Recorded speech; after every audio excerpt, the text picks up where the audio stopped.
Social and emotional learning is a new trend, and if I'm a counselor, I'm like, man, I've been doing this for a while. The difference is now you have to do it as well.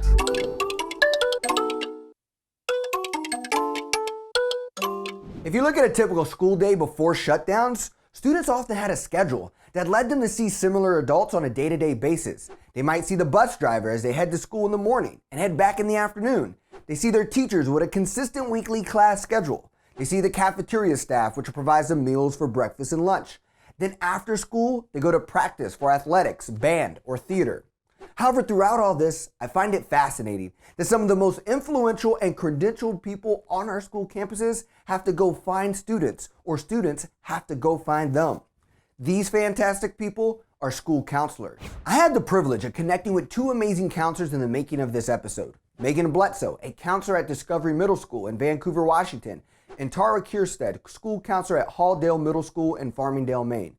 Ms. Bledsoe was recognized by the Washington School Counselor Association as Counselor of the Year. Her school district is urban suburban with roughly 750 students in her middle school alone. Her school has been 100% virtual since school closures in March, and due to the rise in cases, she is not expecting a return anytime soon.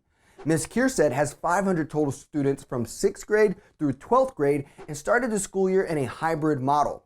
In 2019, Ms. Kierstead was recognized as Maine School Counselor of the Year. Based off my conversation with Megan and Tara, I learned that the profession of school counseling has evolved in history, starting by facing an uphill battle. A century ago, they were seen as anti-educational, as communities felt that school's primary purpose was just to teach the fundamentals, which continued through the Great Depression. School counselors got their big break in the 40s because counselors became trainers, recruiters, and facilitators of military tests. Community leaders were welcoming of these services due to the draft and the need for soldiers for World War II.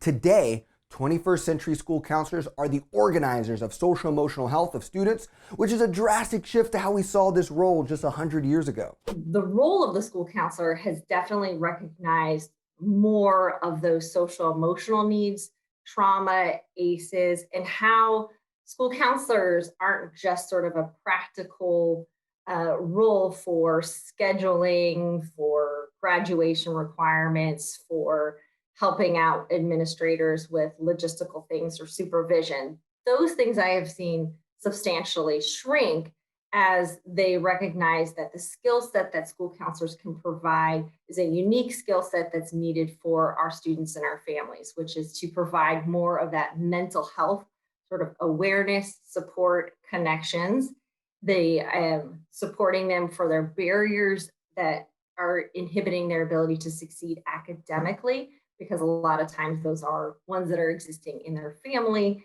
in their mental health, in their emotional state. So broadening that to much more of a counselor role instead of a just pragmatic logisticals functioning through the school day. So I see that on the trajectory as we move forward in decades, that there's going to be more of an involvement on the mental health component for school counselors and providing that.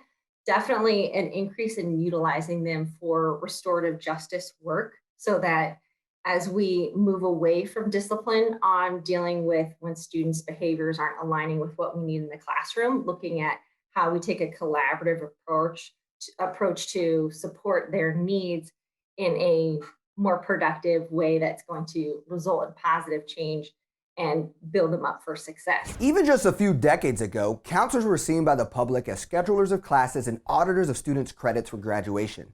Now, there are several departments with different names and skills in districts across the country. It's like me walking down the grooming aisle of Target, realizing there's so many ways for me to shave my head. Counselors today specialize and divide up roles on campus for college advising, social emotional learning, trauma, and academic success. SEL is incredibly important, and school counselors are a critical role within that. But the idea about SEL is that it is so important. It's not meant to be something that's entirely siloed. It's not meant to be something that's just done by one person for one thing, coming into the classroom and sort of inserting this independent concept. The best way to do SEL is that it is integrated and infused into the entire school culture and community. One staff person in an entire school, it's just never going to take on the legs that it really needs to be effective. Hence, it is important for there to be a whole SEL team or multiple people and facets that are integrating this into every aspect of our curriculum and our culture of our schools. The challenge, regardless of the specialization or size of counseling staff, counselors before COVID had to weave and find space during the short school day to do their work. They had to connect with students between class time, at the cafeteria, or breakout sessions during advisory. The school counselor, in my opinion, is the most agile profession on a school campus that will do whatever it takes to meet with students and families to achieve their goals. I mean, imagine a dentist having to pull a student's tooth, but they had to do it during school day.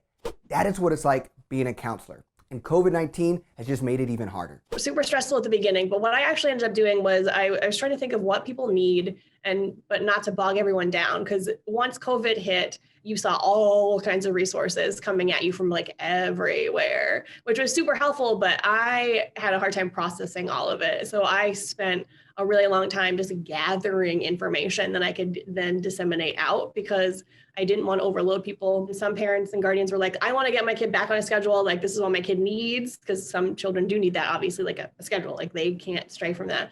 And some parents and guardians and kids were like, I don't know what I'm going to do. I don't know what I'm going to eat. I don't know how my parents are going to go to work. So it was the full spectrum of needs. And I'm just sitting on my couch with my cats, stressing out about even where to start. So it was really stressful in the beginning. So I took in all the information I could, and then I ended up compiling it into weekly emails to my staff and parents and guardians, just like, here's a quick tidbit from Miss Kierstead, your lovely school counselor, with information. That's all it is. You can take it or leave it, but if it's helpful to you, perfect. If it's not, let me know what you need, which is super vague. And I hate saying like, let me know what you need, but in a global pandemic, that's really where you got to start. Like, I can't know everyone's individual needs. So I did the weekly email to staff and parents and guardians, but then I did daily emails to kiddos, and I broke them down by days of the week. So Monday was like Mindful Monday. Tuesday was Talk Tuesday. So I just picked a topic like anxiety or COVID fatigue or whatever, or COVID frustration, and just kind of ran with it. Problem solving, things like that. So Talk Tuesday, Wellness Wednesday, Thankful Thursday, and then Fun Friday. So I compiled a lot of those, like those virtual tours and amusement park rides where you could like ride a roller coaster and things like that. I found a meditating with jellyfish video, just things that are funny that people need to pick them up at the end of the week. So that was my main source of getting information out. And I still met with kiddos and parents, guardians as needed. I still did some small group work. It was a lot of the same stuff we're doing. It just looked very, very, very different. What I've noticed while starting this weekly show during these abnormal times is that during COVID, school has become less about academics and more about relationships. It has been less about preparing for tests and more about managing trauma. It has been less about the checklists and more about the check-ins. It has felt that the purpose of school counselors is becoming the priority in classrooms around America. It is in my observation from the countless conversations I had with education leaders is that teachers are potentially becoming more like counselors, and counselors are becoming more like teachers. Counselors are teaching teachers how to support students through their emotions and social dynamics, when that is the most important thing we can do during a multi-pandemic year like 2020. For the future of SEL, it's just that everyone gets on board and sees it as something that we just do and not as something that we're putting onto our plates. Because I think a lot of the times when people don't know what SEL is, or they think it's this new program, but like you said, no, we've been doing this forever. It's not something that we just need to automatically start doing. We've been doing it. We just need to make sure we're doing it correctly, and it's not another thing on our plate. So we're not adding on anything. We just need to make sure we're doing it the best we can. In just 100 years, counselors went from integrating into schools by implementing military tests to potentially becoming the new way schools exist post these virtual times. If trends show that content is free and video courses continue to be dynamic, I think that COVID will teach us that the future of education is knowing that these skills that counselors are developing within our schools and communities are going to become more important. Regardless what happens with software, artificial intelligence, or any type of robots coming into our lives, human connection will never be replaced or uploaded into the cloud. Thank you for watching This Week in Education. I hope you enjoyed this show.